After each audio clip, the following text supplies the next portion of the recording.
қоса берейін, иә? Иә. Слайдыңызды қоссаңыз. Қазір. Ассалаумағалейкум, қалайсыздар? Қайырлы күн. Қайырлы күн. Қазір.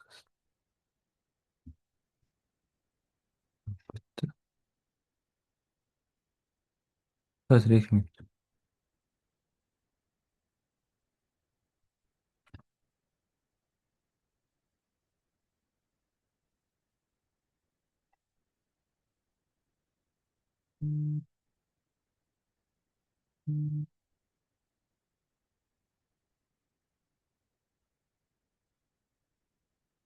Неге қосылмай жатыр? Әлі сіздікі дайын ба? Егер сіздікі дайын болса, сіз аша берсеңіз слайдыңызды. Баудолиттікі ашуға тұрмаса. Бағдәулет ашылады ма? Келесі адам бастап кетерінші. Қазір мынау ішінде бір настройкасын аны дұрыстамаған екен ғой. Қазір. Мен өзім баста не істей аламын ба, қоса аламын ба? Мына жерге. Иә, иә. Поделиться десеңіз.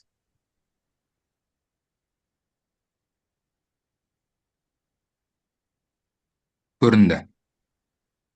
Иә. Қайырлы күн. Бүгінгі менің тақырыбым Жұмахан Күдерин.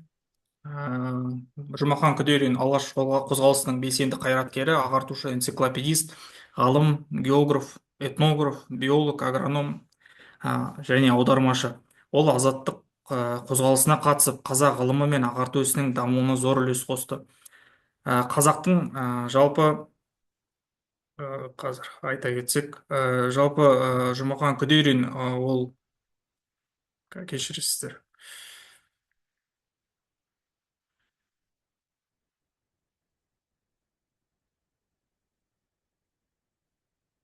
Жалпы Күдериндер Жұмахан Күдерин бізде 1891 жылы дүниеге келді және кейбір деректерде 93 жыл деп айтылады. Жұмахан Күдерин Жетісу өңіріндегі Орта Аягөз болысында Қазақстанда дүниеге келді. Оның туған жылы да туған айы да белгісіз. Себебі ол кезде бізде қазақтарда өз жазуы және санағы болмаған. Мұндай мәліметтер белгілі бір оқиғаларға немесе ерекше белгілерге байланысты ауызша есте сақталатын. Белгілісі оның жұма күні дүниеге келгені ғана. Жұма күні дүниеге келгені. Және де құжаттарда туған күні әртүрлі көрсетіледі. 1891, 92, 93 деп. Сондай-ақ 15 және 20 қыркүйек, 15 және 20 қазан күндері деп көрсетіледі. Күдеріндер әулеті Жетісуда ежелден белгілі әрі құрметті әулет. Қазақтың қаһармандық эпосы Қобыланды батырда мынадай жолдар бар. Күдері деген қара төбені бесін уақытында асып өтті.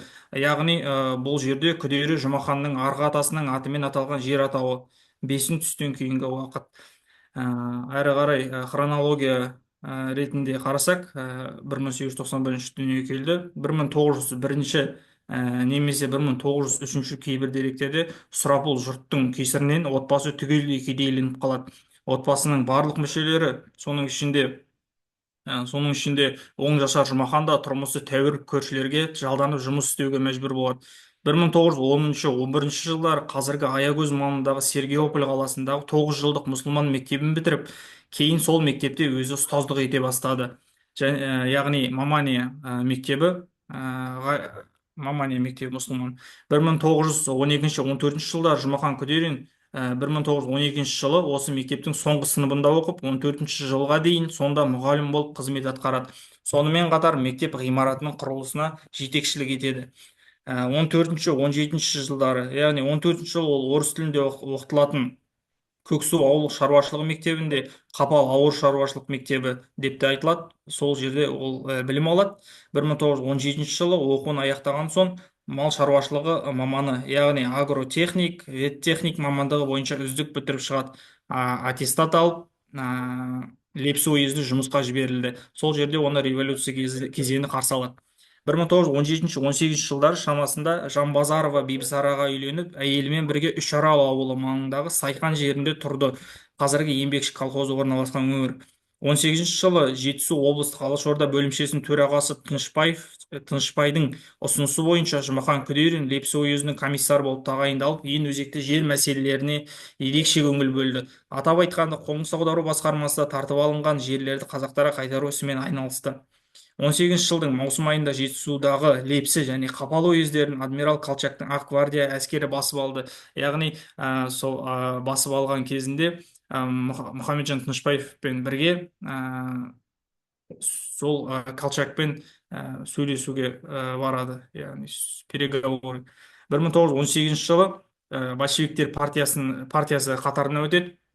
1919 жылдың қаңтарында Тынышпаевпен бірге Алаш милициясын жабдықтау мәселелері талқыланған Анненковпен кездесуге қатысты. 19-21 жылдары осыдан кейін Күдерин 2 жылға көзден таса болады. Кейбір деректерге сүйенсек, ол Райымжан Мірсіковпен бірге шетелде болған. Басқа бір нұсқа бойынша ол өз ауылында Қытайға көшу немесе елде қалу жайлы шешім қабылдаумен айналысқан. 20-24 жылдары уездік жер шаруашылығы бөлімінің Одзем меңгерушісі болып қызмет атқарды.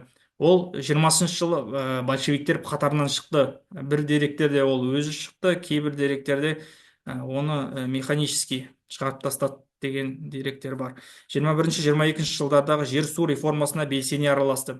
Қосшы одағының мұсылман кедейлерінің одағы басқармасында жұмыс істеді. Кедейлерге қамқорлық жасап, ашаршылықтан зардап шеккендерге көмек көрсету комиссиясында помощь голодающим сол жерде еңбек етті. 1923 жылы Түркістан ОАК комиссиясының мүшесі ретінде Қытайдан оралған 6000 қазақ босқын отбасының Қазақстанға қоныстануына және жұмысқа орналасуына көмектесті. Шамамен 30.000 қазақ азаматы. 24 жылы Күдерин САГУ, яғни Орта Азия мемлекеттік университетінің ауыл шаруашылығы факультетінің оқуға түсіп, факультетіне 30 жылы фитотехникалық бөлімді тәмамдады. 25-27 жылдары Түркістан өлкесінің, әсіресе Жетісу өңірінің табиғи ресурстарын зерттеу және аумақтарды аудандастыру жөніндегі 3 ғылыми зерттеу экспедициясына қатысты.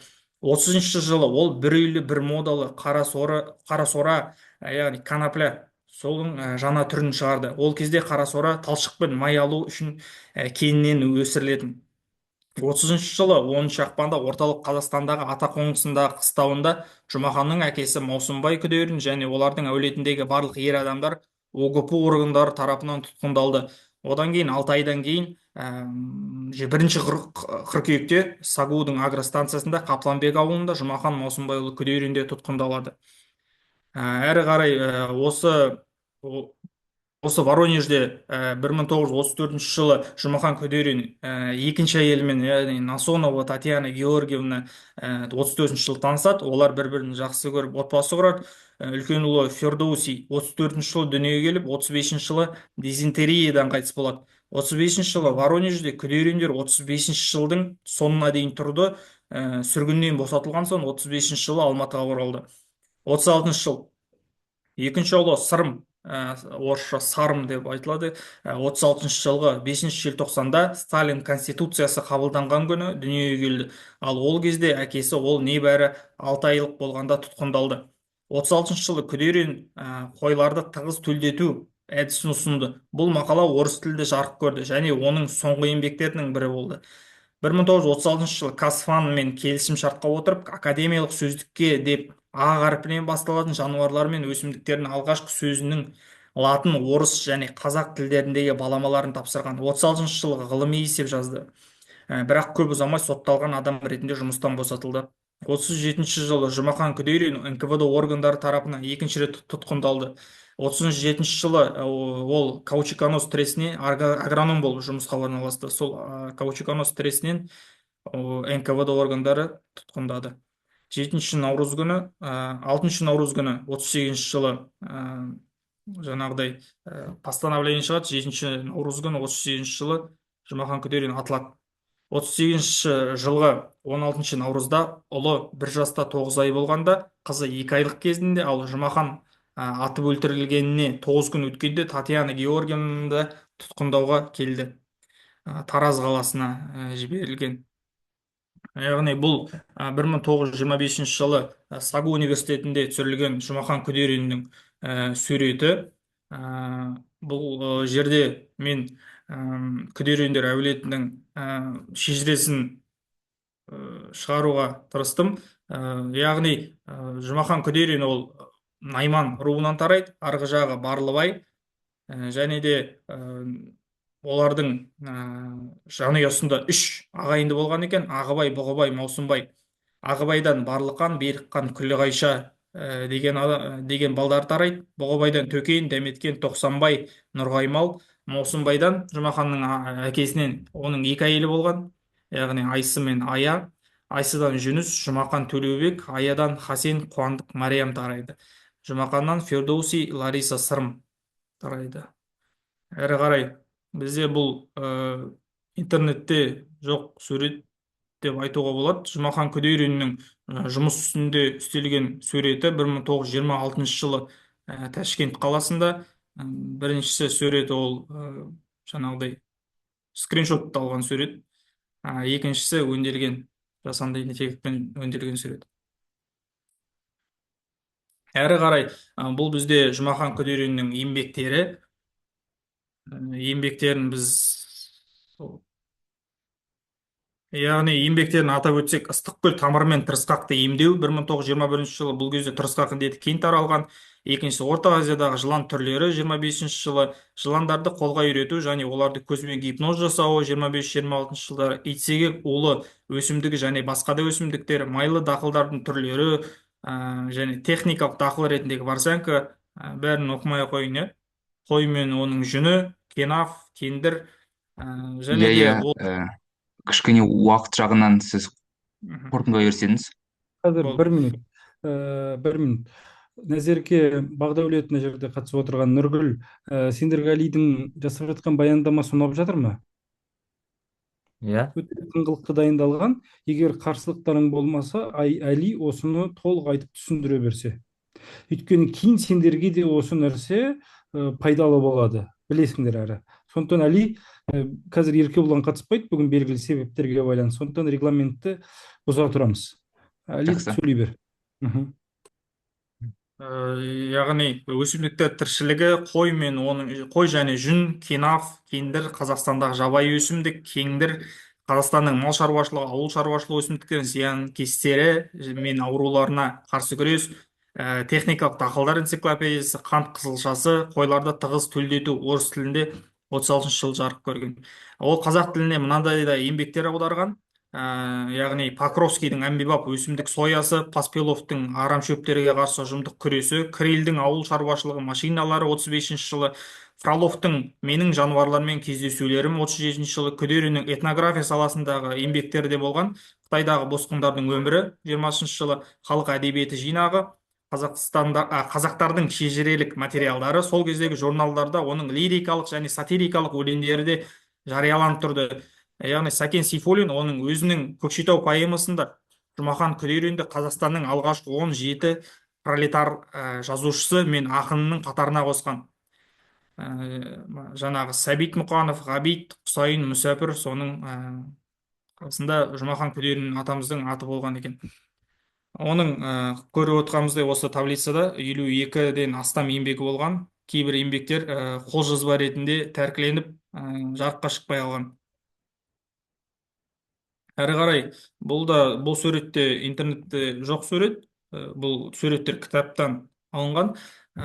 Бұл Жұмахан Күдериннің алғашқы жары Бибісарамен бірге сол жағында отырған сол Бибісара деген әйелі. Яғни Жұмахан Күдерин олмен ажырасқан. Сара әйелім менің, қазір цитировать етейін деп отырмын сөзін.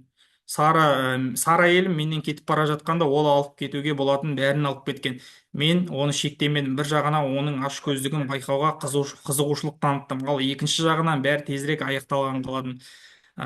Яғни бұл Бибісара деген әйелі барлығын алып кеткен.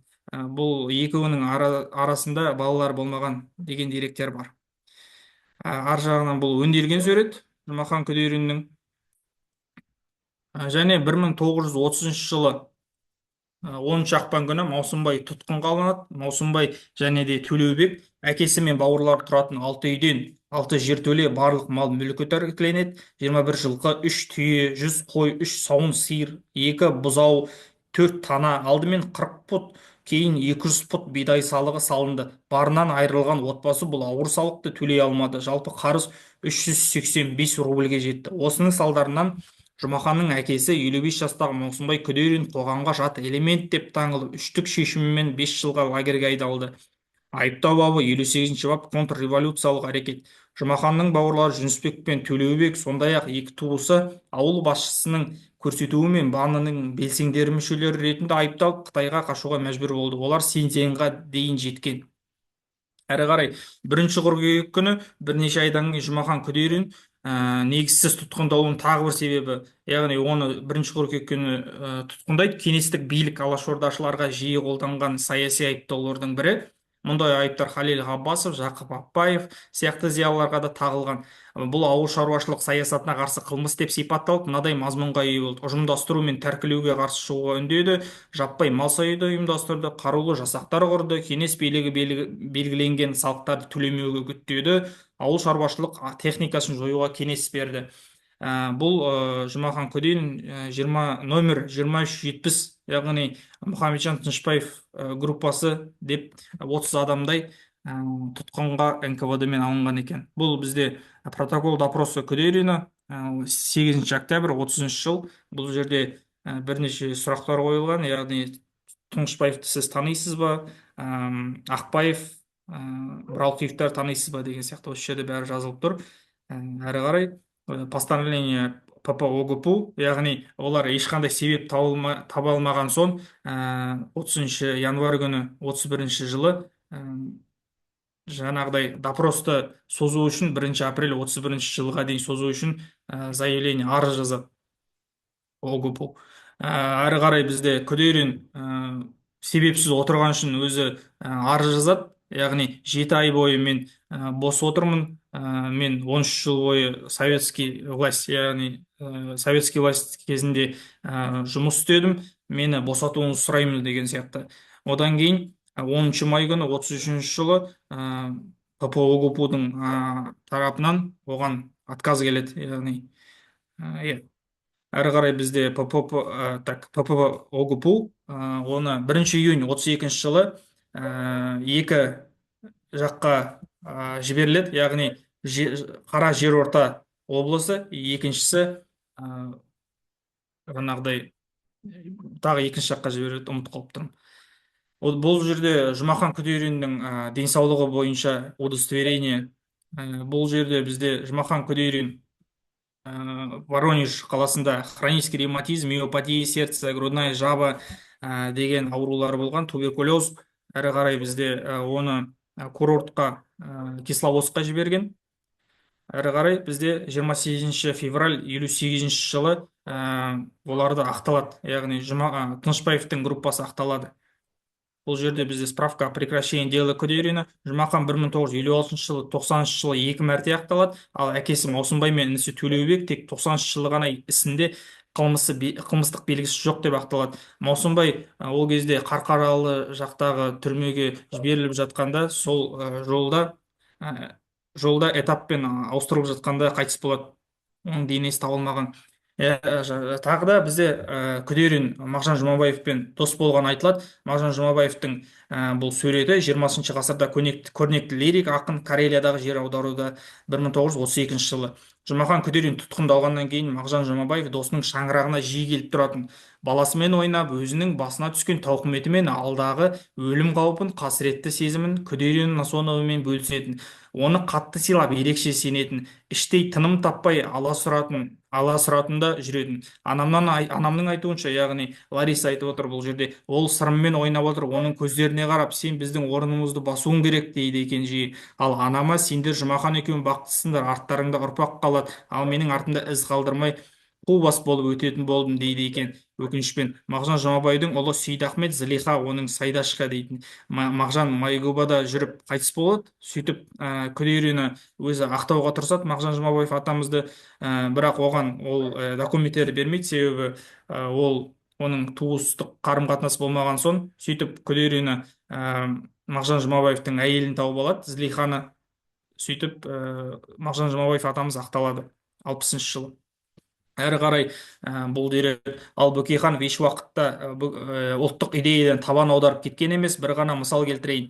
32-ші жылы екінші толқын алаш зиялыларының үстінен сот болған. Сол тұста сот Алматыдағы Голощекинге телеграмма салады: біз мыналарды бутыркада ұстап отырмыз, бұларға қоятын айып жоқ, қайтарамыз дегенде, Голощекин еш уақытта қайтаруға болмайды, егер сендер алаштықтарды бутыркадан босатып жіберсеңдер, қазақтың алдында қара бет боламыз дейді. Сөйтіп оларды соттап Воронежге 5 жылға жер аударған. Сонда Бутырка түрмесінен машинаға салып теміржол вокзалына алып келеді. Осы тұста Жұмахан Күдерин былайша еске алады: вокзалдан түссек, бізді Бөкейханов күтіп тұр екен. Бәріміз қоршап тұра қалдық. Сол кезде Бөкейханов: жігіттер, уақыт аз, қазір сендерді пойызға салып алып кетеді, тек әңгімелесіп алайық. Мен сендермен кездесуге әдейілеп ресми рұқсат алып келдім, дейді. Біз әңгімелесе бастаған уақытта Сұлтанбек Қожанов пен Есқараев екеуі келді. Әлекен, екі топқа бөлінейік, айтарларында айтып қалыңдар, деді. Содан Қожановқа бір топ кетті, біз Әлекенмен әңгімелесіп қалдық. Сонда Әлекен: жігіттер, сендер не үшін сотталып бара жатқандарыңды білесіңдер. Сендердің соттап отырған жүйені де білесіңдер. Ешкімнің алдарында кінәларың жоқ. Сендер ел үшін сотталып бара жатқан азаматсыңдар, мұнаймандар, бастарын төмен түсірмеңдер, деп біз Воронежға көңіл көтеріп, күліп ойнап бардық, деп жазады екен Жұмахан Күдерин атамыз. Бұл бізде Жұмахан Күдериннің ұрпағы Лариса Күдерин және Сырым Күдерин, ортасында әйелі, 62-ші жылы 62-ші жылғы сурет. Яғни Сырым Күдерин ол 63-ші жылы дүниеден өтеді, сол бір жыл бұрын түсірілген сурет. Бұл бізде Күдериннің еңбегі өсімдік тану. Яғни бұл өсімдік тану кітабында 100-ден астам сурет Күдериннің өз қолымен салынған екен. Яғни бұл бізде печенька, пестик, микровод, сол барлық сөздерді қазақ ғылымында қазақшалап кеткен ғалым. Бұл бізде содержание, яғни арты кітаптың, және де соңында өзінің нақыл сөзін деп айтуға болады ма, әдет емес, жөн әдет цитациясын қалдырып кеткен. Және де екі кітабы бар, ол Қант қызылшасы және де Қой мен оның жүні. Қант қызылшасы, қой мен оның жүні, бұл жерде бізде 4 бөлімнен тұрады: қойдың шығу тегі және тұқымдары, қойдың анатомиялық құрылысы мен сыртқы белгілері, қой шаруашылығы мен жүн өндірісі, қой шаруашылығының статистика мен және аурулары туралы айтылады. Бұл бізде Жұмахан Күдериннің Қант қызылшасы кітабы. Соңында машиналар туралы айтылады, яғни қандай машинамен қандай дәрі себуге болатыны туралы. Атқа сеуіп, яғни аэропланмен себуге болады туралы айтылады екен. Әрі қарай бізде 20 жыл... Артқа қайтшы, 36-шы слайдқа. Анау сеуіп емес, шегіп, атқа шегіп. Анау. Аэропланмен дәрі сеуіп, астындағы себу. Мұны тұтаспаңдар. Сол 20-шы ғасырдың басындағы латын графикасында мына ч сияқты болып келген с шегіп, ш дегенді білдіреді. Себу дегенде у осылай екі әріппен жазылған болатын. Жақсы, рахмет.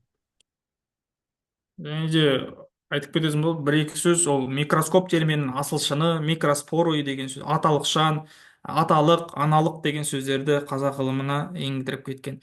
Бұл Күдерин Насонова Татьяна Георгиевна 1978 жылы дүниеден өткен екен. Бұл 28 жылғы суреті, бұл 53 жылғы суреті. Екінші әйелі Күдериннің. Бұл 20 жылдан кейін, 57 жыл, Жұмахан Күдериннің қайтыс болғаннан кейін ақталған жылындағы Күдериндер отбасысы Татьяна Георгиевна, Лариса және Сырым. Бұл Сырым Жұмаханұлы Күдерин 36-63 жылдары өмір сүрген. Бұл бірінші сурет кітабында тұрған Сырым Күдериннің екінші ұлы, әкесі тұтқындалған кезде 6 айлық болған, 37 жыл. Екінші сурет 62 жыл. Бұл бізде Кавказда дүниеден өтеді, сол жерде бізде сол шын Сырым Күдерин атымен аталып кеткен. Бұл екінші суретіміз Лариса Жұмаханқызы Күдерина 38 жылда дүниеге келіп, 17 қаңтарда 2023 жыл желтоқсанда дүниеден өткен Күдериннің қызы Лариса Москва қаласында Подсосенская көшесінің ескі үйдің астында қуғынға ұшыраған ғалымдарға арналған балалар ата-аналарына атты мұражай ашты. Кішігірім көрмеде ғалымдарға қатысты фотолар, құжаттар, кітаптар мен суреттер қойылған. Бірақ 2009 жылы Москвада жаңағыдай ол жер төлені үкімет өздеріне алып, ол мұражайды жауып тастайды. Бұл бізде 63 жылғы наурызда түсірілген сурет. Альпинистер. Сырым Күдерин бізде бірінші қазақ СССР-ындағы бірінші альпинист деуге болады, профессионал. Сол жағында бірінші отырған сол Сырым Күдерин. Келесі бізде Күдерин Татьяна Маратовна, Жұмахан Күдериннің жиен немересі, яғни Ларисаның қызы. Бұл қызын деген анасының құрметіне қойған атын, есімін. Және де бұл Татьянаның ұлы бар, оның есімін өзінің ағасының құрметіне Сырым деп қойған екен. Әрі қарай бізде бұлар Күдерин Хасен, яғни Тоқалының, Маусымбайдың Тоқалының ұлы, 1943 жылы Майданға аттанар алдында Новосібір танк училищесінің курсанты болған, кейін Майдан даласында хабар ошарсыз кеткен. Екінші суретіміз Маусымбаевтар, Жұмахан ағасы Жүнісұлы, оң жағында отқан, және Әсемғазы оның ұлы, 1958 жылы Шәуешек қаласы Қытайда. Әрі қарай бізде ең кіші бауыры Маусымбай Төлепбек, Жұмахан Күдериннің туған інісі, 37 жылы атылар алдындағы суреті.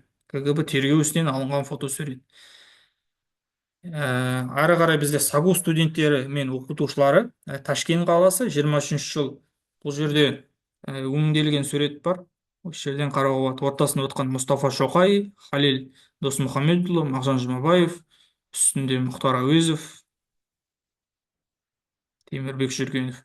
Әрі қарай бізде Воронеждегі жер аудару кезеңі, яғни ссылка 33 жыл, Жұмахан Күдерин екінші қатарда, оң жақтан екінші болып отыр, ақ плащ киген, мұртты. Бұл өңделген сурет.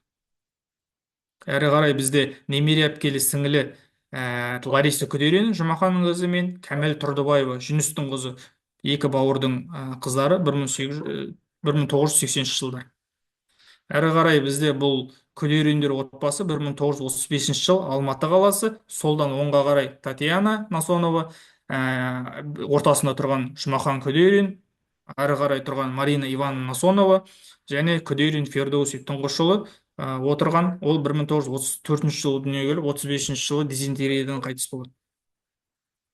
Бұл бізде Жұмахан Күдерин туралы жазылған кітаптар деуге болады, мемуар. Тек ол туралы емес, жалпы менде болды. Бұл жерде Қазақстанда геноцид Күдериннің, жақын өткен шақ Күдериннің, Күдерин Насоновың кітабы.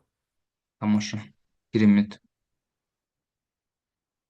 Назерке, Бағдаулет, Нұргүл, егер Қазір 1 минут. сұрақтарыңыз болса, иә. Біріншіден, Әли, саған көп рахмет. Алла разы болсын. Жұмахан атамыздың әруағы риза болсын. Сен Атыраудың тумасысың. Жұмахан Күдерин Жетісу, Семей өлкесінің тумасы. Сол өңірдің азаматы бола тұра, руға, жерге, жікке бөлінбей, осы алашқа деген құрметің үшін риза болып отырмын. Мынау 51 беттік слайдыңда сен бұл тұлғаны қаншалықты танығаның анық көрініп тұр. Өте үлкен еңбек жасағасың. Енді осыны тұрақты жалғастыру керек. Бұйырса осы жаңа есім жобасы аясында Әли Бақытжанның осы тақырыпта жазған Жұмахан Күдері әулеті туралы және оның қоғамдық саяси шығармашылық ғылыми қызметі туралы кітабын және Жұмахан Күдеріұлының әдеби мәдени мұрасы туралы дайындалған кітап болу керек. Соны кітаптарды дайындасаң, және мына кітаптарды недалекий прошлый Қазақстанда геноцидті қазақшаға аударып дайындайтын болсаң, соның бәрін біз басамыз, Құдай қаласа, дайындаймыз. Мен басты қуанып отырған нәрсем, медицина саласының студенті тарихқа кірісіп, осында үлкен еңбек жасаған. Кәдімгі бүгін біз Әлидің бір дәрісін тыңдағандай болдық. Жұмахан Күдерин туралы өте менің көңілімнен жақсы шықты, жақсы суреттер тапқан, мол деректер қамтыған.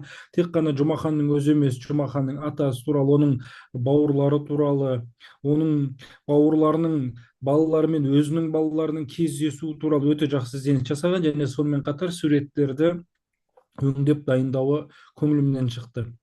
Енді мынандай нәрселер, бағана Қапланбек деген жерлер, Қапал, Көксу деген жерлер бүгін бар, топонимикалық атаулар. Кейін зерттеу барысында сол атаулар нақты көрсетіп қой. Және мен 2008 жылы жаңағы Лариса апамыз ашқан Мәскеудегі музейді көргенмін барып. Бір суретімді жіберемін. Алдағы уақытта Мәскеуге менің өзім бір жалпы Ресейге, Өзбекстанға экспедиция ұйымдастырғымыз келеді, Данияр Ихсан екеуміз. Соған міндеті бірінші лайық бара алатын адам Әли деп нақты айта аламын. Бүгін Әли өзінің тыңғылықты ізденісімен сол экспедицияның құрамына баратын адам ретінде қабылданды деп айтуға болады. Рахмет саған, Әли, өте жақсы жұмыс. Енді сендердің Әлиге сұрақтарың болатын болса, мархабат, қойыңдар.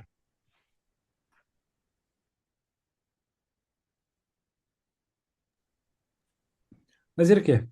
Мен қоя берейін, иә. Мхм. Жұмахан Күдериннің атында қазіргі таңда бір нысандар бар ма? Көше, мектеп атауы деген секілді. Жұмахан Күдериннің атындағы жалпы мектепте жоқ, тек көше бар, 1,5 километрлік Алматы қаласында, және де Семей қаласында бір көше бар. Рахмет. Жалпы алдындағы Инстаграмда салғанда комментарийға адамдар жазып жатыр. Бұл орыс деп ойладық деген сияқты, Кудерина деп айтқыз.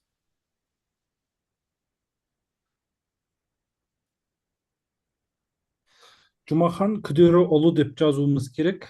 Жалпы Осы маусым бойы есімді, осы есімді халыққа ұғыным қылуымыз керек. Алдағы уақытта Жұмахан Күдерин туралы деректі фильм дайындауымыз керек бұйырса, міндетті түрде.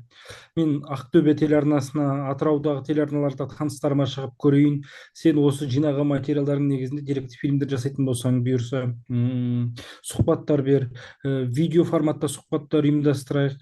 Осы дамыту жобасын қолға алайық.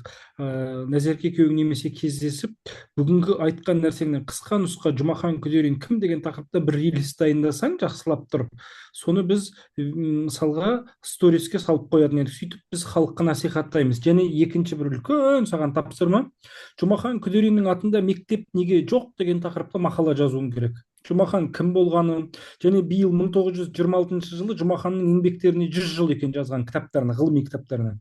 Сол кітаптарының қандай маңызы бар? Мысалға сен медицина саласында оқып жүрген маман ретінде сол кітаптарды қалай пайдалану керек екен айтып отырып, жазып бір мақала жібер, мен үстінен қарап редакциялап бір газет журналдарға жіберем. Одан кейін биыл Алаштың ақ жолы деген байқау болады. Қазір мен ережесін чатқа саламын. Сол байқауға Әли бірінші қатысасың, осы тақырыбың бұйырса. Бұл өте маңызды тақырып болады. Былтыр осы бізден Даниал қатысқан болатын, енді биыл сен қатысасың. Сен тақырыбың осы материалға жақсы келіп тұр. Қазір мен ережесін жіберіп қойдым, ақырындап танысып, дайындап жазыңдар, кейін маған тексертіңдер. Мен тексергеннен кейін ғана жолдайсыңдар, әйтпесе жолдауға болмайды. Мен тексеріп, анықтап, қарап айтып беремін. Қазір Назерке, сен жаңа нені аша берсең, зум, қазір уақыты бітеді, жаңа зумды аша қой, соны чатқа жібер. Бағдәулет, неңді қосып алдың ба, дайынсың ба? Сен Дайын. жібер. Назеркеге жібер, Назерке көрсетіп отырады, сен соған сәйкес сөйлеп отырасың. Ағай, өзіме де қосып тұр, бола бере ма? Өзім Жақсы. жіберсем. Кім? Нұргүл, сұрағың бар ма Әлиге? Жоқ, сұрақ жоқ, бірақ алғыс білдіргім келеді, себебі бұндай жұмыстан өте мазмұнды болды, және де түсінікті болды. Барлық деректер көрсетіліп, және де архивпен жақсы жұмыс жасалған көрсетіліп тұр. Сондықтан да мен өте қатты бұл тұлға туралы көбірек ақпарат білдім. Оның бұл ат басында маған таныс болмады, шынымды айтайын. Және соның арқасында мен оның қандай тұлға болғанын, және қандай еңбектері болғанын, және де оның отбасы туралы көп ақпарат білдім. Жақсы. Осы бүгінгі Әлидің сөйлегенін Даниал сақтап қоясың. Және ютубқа орналастырасың. Қатыспаған балалар міндетті түрде тыңдап қарау керек. Түсінікті ғой? Жақсы. Бағдәулет, Әли ағаңа ұсынысың, сұрағың бар ма? Жоқ, керісінше осындай Жұмахан Күдеріұлына жаңа бізге осынша зерттеп, толыққанды мәлімет берген үшін алғысымды білдіремін. Бұл есім маған алғашында таныс емес еді. Енді толыққанды мәлімет алдық. Рахмет. Мен Али Воронеж қаласындағы ол Сейдазым Қадырбаевтермен көрші тұрған. Халел Досмұхамедұлдары бәрі бір үйде тұрған. Сол деректерді анықтап қарастыр. Ертең Атырауға барғанда мен саған бір ғалымның номерін беремін. Сол кісіге міндетті түрде барып кездесіп, Халел Досмұхамедұлының қатысты ол кісінің жинаған архиві бар. Сол архивінің ішінде Жұмақанға қатысты деректер болуы керек. Соларды сұрап аласың, мақұл ма? Кездес міндетті түрде барып. рахмет. Мгм. Назерке дайын ба? Иә, қазір. Онда Назерке қазір чатқа салады, сол жаққа өтеміз онда барлығымыз. Даниэл, айтарың бар ма? негізі Али.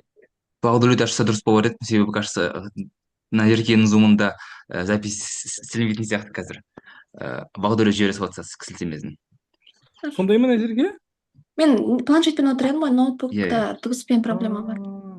қазір бағдәулет жібере салады. Бағдәулет, онда өзің аш. Мгм. Мгм. Так, Алиге сұрағың бар ма, Даниэл? Жоқ, керемет. Прям Не істеймін? тиянақты бәрін түсіндірді, бәрін мүмкінінше бәрін зерттеп жинастырғаны көрініп тұр. Жұмахан Өте Күдемин кім тиянақты болды жұмыс. сонда? Өте әртүрлі салада жұмыс істеген кісі, тұңғыш агроном, тұңғыш биолог, одан кейін ұстаздық еткен Жұмаханның мұғалім. ең әдемі цитатасын келтірді. Цитатасының не деп айтты? Цитата қандай? Әдет емес, жөн әдет. Өте дұрыс. Осыны Еркебұланға жіберіп қой.